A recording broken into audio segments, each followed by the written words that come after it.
Jatim, balik lagi nih di Ngopi Sore, ngobrol pintar bareng penulis. Nah, kita masih sama Ibu Kade di sebelah saya. Tapi kali ini kita tidak membahas soal tulisannya meskipun judul podcastnya seperti tulisannya. Kali ini kita akan membahas seputar, Bu, ini kan kemarin itu kan sejak ada COVID meningkat di kota Surabaya, otomatis kan pemerintah kota Surabaya itu akan berpikir ulang dengan adanya sekolah tatap muka. Betul. Dan dia sudah mengatakan bahwa membatalkan adanya sekolah tatap muka dan sudah mengirimkan surat ke beberapa orang tua yang sebelumnya kan memang orang tua sudah setuju dengan adanya sekolah tatap muka ini, Bu. Nah, kalau dari segi Bu Dia sendiri yang dengan latar belakang sebagai peneliti pendidikan ya Bu ya, melihat fenomena itu seperti apa dan peran orang tua dengan adanya ini harus lebih apa sih Bu? Oke, jadi gini, sebenarnya yang kemarin ada keputusan PTM terbatas itu kan bisa jadi itu berita bahagia sebenarnya untuk ibu. Kebetulan saya juga ibu, punya 2 anak yang masih sekolah semua juga, ya gitu. Itu aduh bahagia banget gitu, kayaknya sudah terbebas gitu ya. Iya, karena kan memang udah hampir 1,5 tahun ya Bu ya nggak sekolah katanya gitu. Nah, kemudian ternyata COVID naik lagi gitu. Sehingga kemudian surat pernyataan yang sudah dibuat orang tua kemudian ditarik lagi sama sekolah. Jadi kalau saya melihat memang ada 2 tipikal orang tua ya Mbak ya.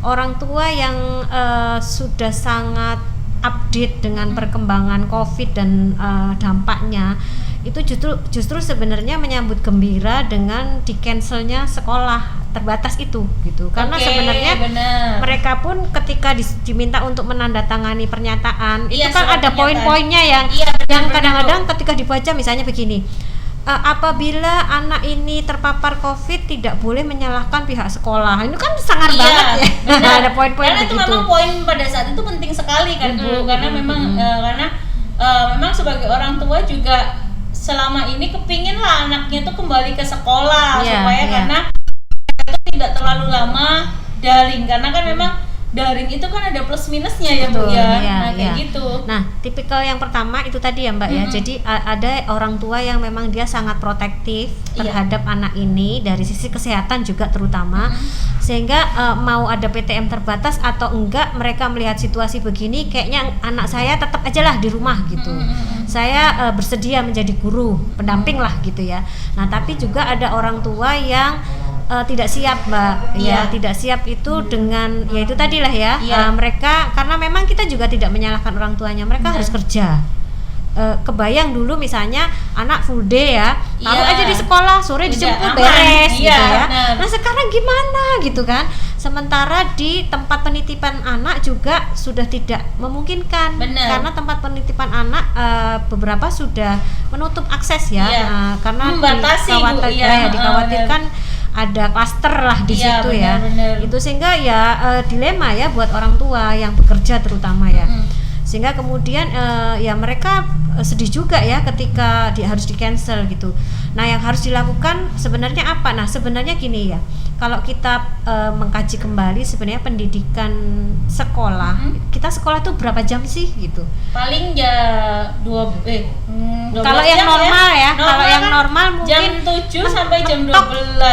Berapa? Cuman segitu ya. Paling ya cuma 6 jam lah ya Bu ya. Nah, sementara manusia hidup kan 24 jam sehari.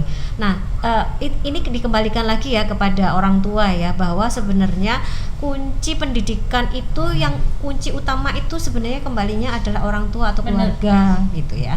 Jadi ini hanya mensupport ya, mensupport dan membackup saja dari apa yang sudah dilakukan oleh keluarga. Jadi kalau misalnya nanti ke depan ini masih belum sekolah lagi ya, artinya ya kita balik lagi lah ya, bahwa ya keputusan itu saya pikir itu udah yang terbaik lah, nggak mungkin lah pemerintah bikin aturan keputusan yang tidak melihat segala hal ya. Benar, gitu. Tidak yang kayak hanya secara emosional aja kayak gitu. Memang benar-benar difikirkan dampaknya nanti seperti apa. Tapi ini kembali nih Bu, akhirnya para orang tua ini kan menghadapi kenyataan bahwa mereka harus sekolah daring. Betul. Dan jelas menurut fakta juga, karena saudara-saudara saya juga ada yang daring itu 1-2 jam mereka baik-baik saja, tidak mengalami kebosanan. Itu pun sama pada anak-anak kuliahan ya Bu ya. Nah, harusnya kan saat ini inovasi juga harus diuji lagi untuk orang tua Bu. Nah, bagaimana peran orang tua ini untuk bisa memberikan inovasi supaya anak ini nggak bosen sama ini? Itu ini yang harus difikirkan. Kalau dari menurut Ibu sebagai kacamata peneliti pendidikan, itu formatnya lebih baik seperti apa ini peran orang tua ini? Nah, biasanya gini Mbak, kalau orang tua yang dia dari sisi finansialnya cukup mampu gitu, banyak orang tua yang kemudian memasukkan anaknya itu ke homeschooling gitu. Iya. Nah, karena kenapa homeschooling itu memang faktanya itu cara mereka membimbing anak itu lebih personal ya, itu artinya begini. Misalnya satu hari 4 jam gitu ya. Jadi ya sudah satu anak itu aja selama 4 jam mereka akan belajar banyak hal gitu. Sementara kalau yang kelas daring itu kan kebayang ya, kalau siswanya 30, gurunya 1 gitu ya. Udah nih anak kalau anak SMP, SMA oke lah. Kalau anak SD apalagi kelas 1. Iya, benar. 15 menit di depan laptop, kamera, HP gitu ya. Udah dia udah lari kemana yang belajar akhirnya orang tuanya. Apalagi kalau ini Bu, kita harus menghadapi dengan siswa inklusi. Betul. Itu Bu. Itu sebenarnya kemarin juga menjadi fokus ya dari teman-teman yang di bidang pendidikan ya Mbak ya, karena anak-anak inklusi ini sedangkan ketika mereka sekolah normal saja itu luar biasa ya, guru pendamping membimbing mereka. Begitu bosannya mereka menghadap lihat laptop, mendengarkan. Apalagi kan anak zaman sekarang itu jarang ada yang mau mendengarkan kan. Mereka kan melihat tindakan visual tindakan. Apalagi apa kabar yang mereka harus mengajar dengan inklusi. Nah, yang butuh anak inklusi kan nggak bisa fokusnya, perlu waktu nih Bu, kayak gitu. Nah, jadi kalau untuk anak inklusi memang di beberapa sekolah itu diputuskan gurunya yang ke rumah anaknya Mbak. Gitu. Itu karena tidak mungkin pembelajaran itu akan berlangsung misalnya dengan secara daring gitu ya, apalagi misalnya anaknya punya pembawaan hiperaktif misalnya begitu ya. Benar. Nah, itu mungkin ya kalau dilakukan secara daring, sehingga ya gurunya lah akhirnya yang mengalah untuk datang ke rumah anak itu dengan misalnya jadwal ya, misalnya seminggu 3 kali atau seminggu 2 kali gitu. Nah, gurunya juga cara membimbing si anak inklusi mungkin pendekatannya tidak lagi seperti di sekolah Mbak. Kalau di sekolah mungkin lebih ke pelajaran dan sebagainya ya. Nah, kalau ini lebih ke life skill. Jadi supaya anak ini tetap nyaman di rumah, itu pendekatannya adalah memberikan penugasan kepada anak dan orang tua terkait dengan kehidupan sehari-hari. Misalnya kan, mohon maaf ya, kalau untuk anak inklusi misalnya ya, dia belajar mencuci misalnya ya, atau mencuci piring saja, itu belum tentu seperti yang lain gitu apalagi kan kalau inklusi itu kan banyak ya Bu, ada yang rungu, ada yang Down syndrome gitu. Terus balik lagi nih Bu, bagaimana cara untuk masyarakat? Mungkin kalau kita melihat dari cara masyarakat kelas atas nih, mungkin homeschooling menjadi salah satu solusi. Nah, kalau kita berbicara sama para orang tua dari minoritas, bagaimana dengan tingkat orang tuanya yang minus, terus mereka sebenarnya gimana ya saya ngomongin? Jadi gini Mbak, inilah sebenarnya perlu kerjasama antara orang tua dan pihak sekolah, terutama guru artinya kalau yang dari minoritas ini kita kan lihat ya latar belakang minoritas itu, misalnya karena si orang tua harus bekerja di sawah dari pagi sampai sore, Bu, atau karena mereka tidak punya HP, tidak punya akses internet. Nah, itu tadi yang saya mau bicarakan nih Bu ya. Sebenarnya kalau kita bicara nggak usah jauh-jauh Indonesia ya Bu ya, Jawa Timur gitu. Jawa Timur ini kan nggak semuanya nih orang itu kan modern dengan punya fasilitas laptop, handphone. Nah, saya itu kadang berpikir dengan metode pembelajaran daring untuk di wilayah pelosok, apakah akan diterapkan seperti ini kayak gitu Bu? Nah, Untuk yang daerah kita bilangnya remote area. Remote area itu misalnya tidak bisa terpapar akses internet, koneksi, kemudian HP juga mungkin tidak bisa gitu ya. Mungkin, di telepon aja nggak bisa gitu. Kita iya. ngebayangin ya udahlah, namanya remote itu udah nggak tersentuh. Nah, biasanya kalau sudah seperti itu pihak sekolah akan berkoordinasi dengan orang tua, akan membuat satu sistem komunitas belajar namanya Mbak. Komunitas belajar itu adalah, dan ini sudah dikembangkan sebenarnya di beberapa kabupaten ya, dengan kreativitas guru sendiri ya. Mereka datang ke satu rumah misalnya ya, satu rumah di kelompok siswa misalnya yang rumahnya ya cukup luas lah untuk belajar bareng. Nah, siswa dengan berbagai jenjang, mau kelas 1, kelas 2, kelas 3, ya udah pokoknya ngumpul belajar bareng. Gitu. Tapi kalau itu kan apa tidak membuat ini Bu, kerumunan lagi Bu?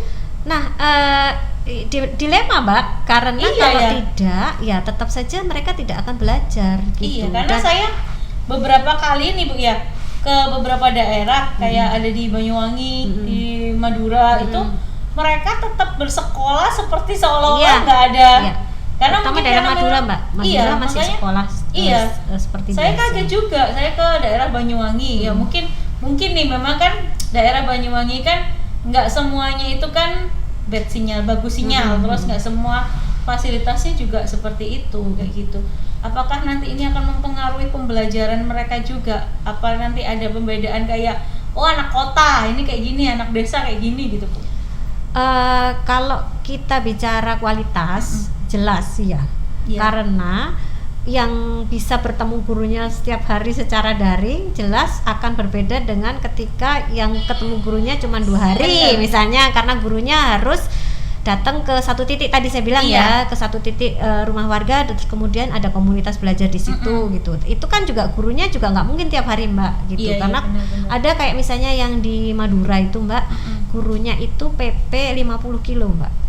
Kalau untuk datang di rumah siswa tadi sementara ya dia kan juga harus berpikir ya, dengan 50 kilo setiap hari kan nggak mungkin gitu ya. Sih, sehingga kemudian dia bikin jadwal lah bareng-bareng dengan siswa, pokoknya setiap hari seminggu 3 kali misalnya gitu dia datang.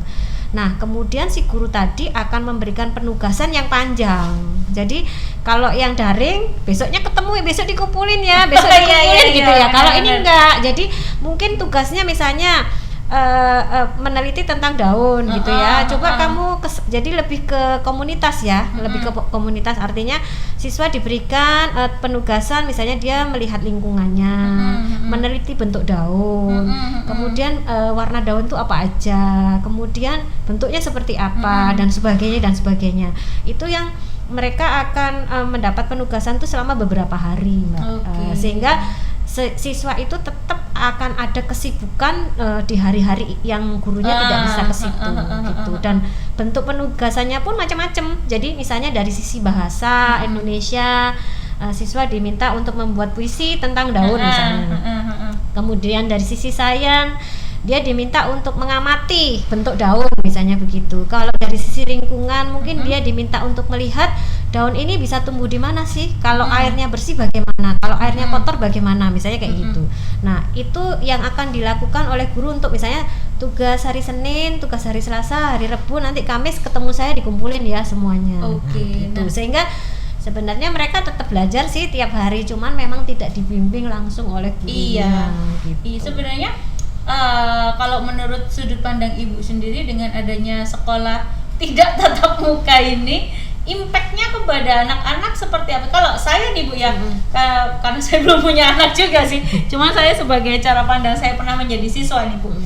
Saya sekolah setiap hari aja masih ada mata pelajaran yang nggak nyangkut nih di otak Bu, apalagi yang daring. Bahkan saya melihat keponakan saya nih Bu, itu rasanya kayak buru-buru sekolah daring itu buru-buru terus dia pergi main, nah kayak gitu Bu.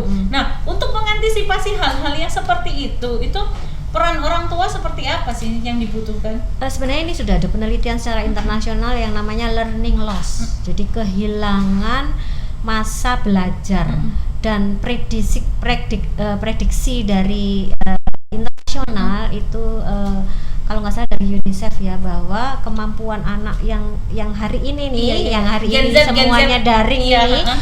itu mereka akan turun antara 3 sampai 2 tingkat. Jadi tidak seperti generasi sebelumnya yang tidak ada daring gitu. Iya. Itu sudah ada penelitiannya seperti itu. Besar loh, Bu. Jadi 2, 3 tingkat itu gede banget. ya termasuk yang anak inklusi Mbak. Jadi ini ditemukan juga misalnya kayak di Probolinggo ya Mbak, itu Iya. ditemukan anak ini sudah tidak naik kelas beberapa tahun, dan untuk bisa membaca dia dari kelas 1 sampai kelas 5 itu dia baru bisa baca. Ketika dia pandemi, dia 0 lagi, nggak bisa baca lagi. Padahal gurunya membutuhkan waktu 5 tahun untuk ngajari anak itu baca. Iya. Bisa dibayangkan, berarti anak itu kan turun lagi. lagi ke tingkat 1 gitu ya. Iya, itu untuk yang inklusi ya Bu ya. Heeh. Apalagi kita anak-anak yang normal, terus yang bukan anaknya yang benar-benar pintar, yang ya pokoknya pas sekolah masuk, sekolah masuk. Nah itu kayak gitu. Tapi pada akhirnya hal ini menyebabkan anak itu, benar gak sih Bu? Ini kalau berdasarkan riset ya Bu ya, kecenderungan itu membuat anak itu lebih suka yang instan. Iya, jadi sebenarnya kunci sukses tidaknya BDR atau pembelajaran daring ini adalah sebenarnya kunci pertama itu orang tua. Udah itu jelas lah, bukan gurunya lagi, karena gurunya tidak bisa punya peran anak, karena anak ketemu gurunya udah nggak ketemu langsung. Benar. Ya, cuman via Zoom pun 30 anak. Iya, gitu ya. apalagi itu yang belum ada yang 30 gurunya cuma satu, betul itu. Jadi jangan satu. sekarang ini jangan pernah lagi mengandalkan bahwa si anak itu harus belajar dengan guru. Iya. Itu.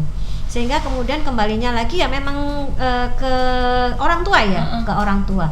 Nah, sebenarnya kalau dari pemerintah sendiri ya, dalam hari ini Kemendikbud dan Kemenak itu tidak lagi memberikan beban kepada anak untuk dari sisi pelajaran sekolah, Mbak. Jadi kayak PR gitu ya, Bu? tidak ada lagi seperti itu. Penguatannya ada di life skill. Oke. Ya, life skill dan pendidikan karakter. Ya, jadi sebenarnya ini kesempatan orang tua justru untuk mendidik anak, untuk misalnya dia belajar sopan santun, belajar aktivitas rumah tangga di rumah, belajar menghargai orang lain, belajar ibadah. Misalnya kalau Islam ya, dia hafalan surat-surat, ngajinya diperbanyak lagi bersama orang tua atau panggil guru ngaji ke rumah dan sebagainya. Itu kesempatan besar sebenarnya di masa daring ini untuk penguatan pendidikan karakter itu. Perannya sangat besar, dan sebenarnya kalau di luar negeri ya Mbak, di Jepang terutama ya, anak kelas 1 sampai kelas 4 SD itu dia tidak diajari pelajaran Mbak, cuman pendidikan karakter saja. Nah ini bedanya Bu ya, kita bicara Asia Timur. Iya.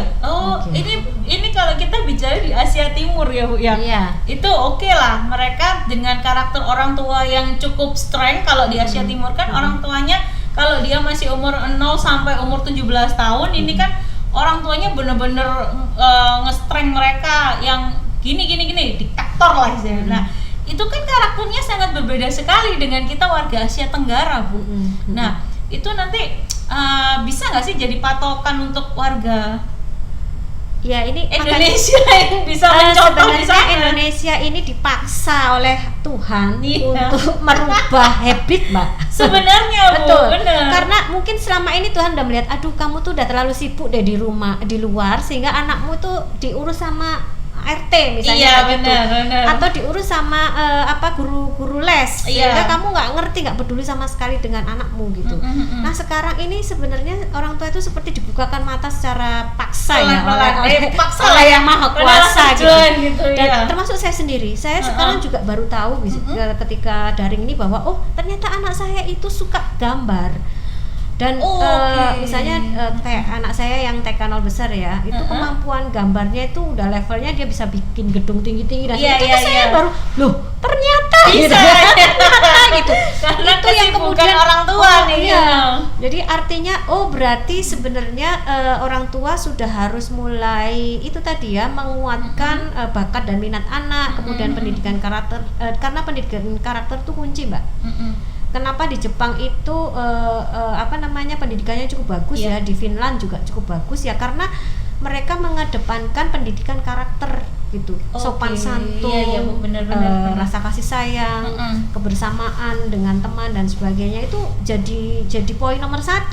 Pelajaran itu akan mengikuti ketika karakter anak itu bagus. Iya sih, makanya memang negara-negara kayak Cina, Jepang, Korea itu menjadi salah satu jujukan. Betul. Sekolah banyak yang diburu sekolah anak Indonesia ke sana karena memang selain attitude juga, terus secara kualitas pendidikannya juga, materi pendidikannya ya memang berbeda dengan Indonesia kayak gitu sih ya Bu. Karena gini, itu mengikuti Mbak, misalnya begini ya, ketika anak itu dididik untuk sabar, dia mau antri, sopan santun kepada yang lebih tua, misalnya dia telaten dan sebagainya, dia bersih dan sebagainya, dia misalnya melihat sesuatu yang kotor dia cepat dengan tanggap, itu akan berpengaruh ketika dia nanti misalnya bekerja dan berada di dunia pekerjaan.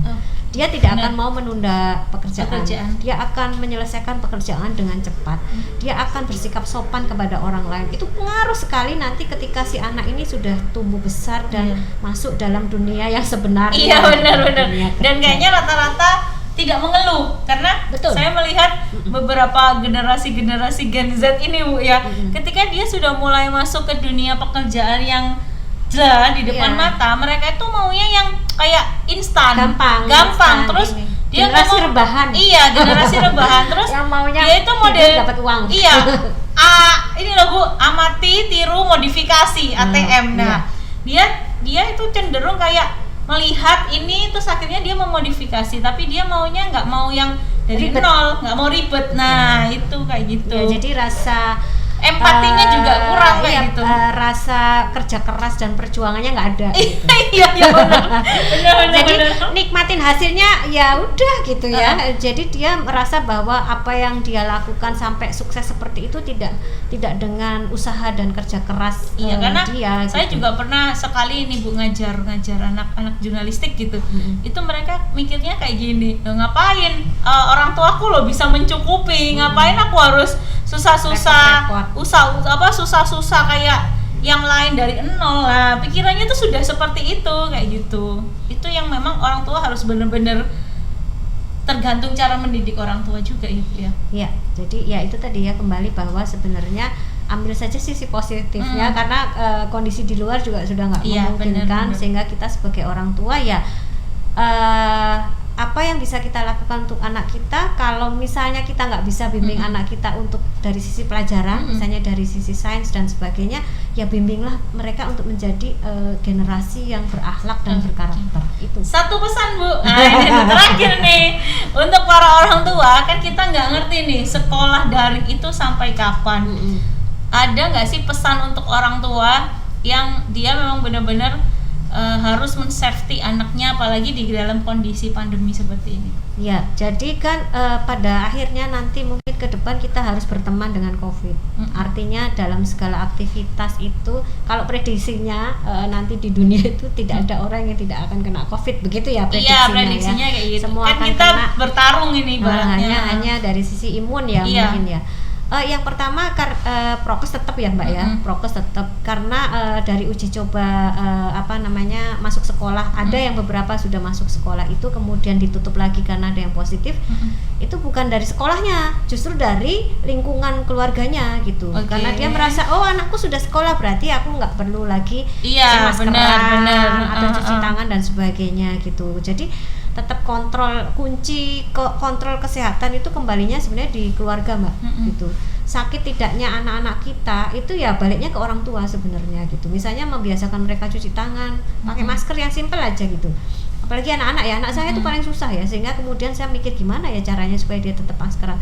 Jadi dikasih tali atau kita berikan warning gitu ya dan sebagainya itu yang tetap mendidik anak kita untuk tetap prokes itu, menjaga kesehatan, dan yang penting adalah menjaga makanan agar tetap bergizi dan istirahat cukup. Itu Nah, semoga pesan ini cukup tersampaikan untuk para orang tua yang ada di rumah di tengah pandemi ini, dan pemerintah kembali melakukan sekolah daring, ya kan, seperti itu. Jadi saya terima kasih sekali Bu Kade untuk waktunya, untuk sharingnya. Baik. Next kita bicara lagi ya Bu ya. Boleh. Jangan kapok ya Bu ya. Enggak kapok, dengan senang hati. Makasih banget. Terima kasih. Iya, jangan Diberi lupa untuk kesempatan. sobat Berita Jatim yang ada di rumah, kalian subscribe Berita Jatim TV, like, komen, dan share ke teman-teman kalian. Dan jangan lupa dengerin juga di platform Spotify podcast Berita Jatim. Sampai jumpa di episode selanjutnya.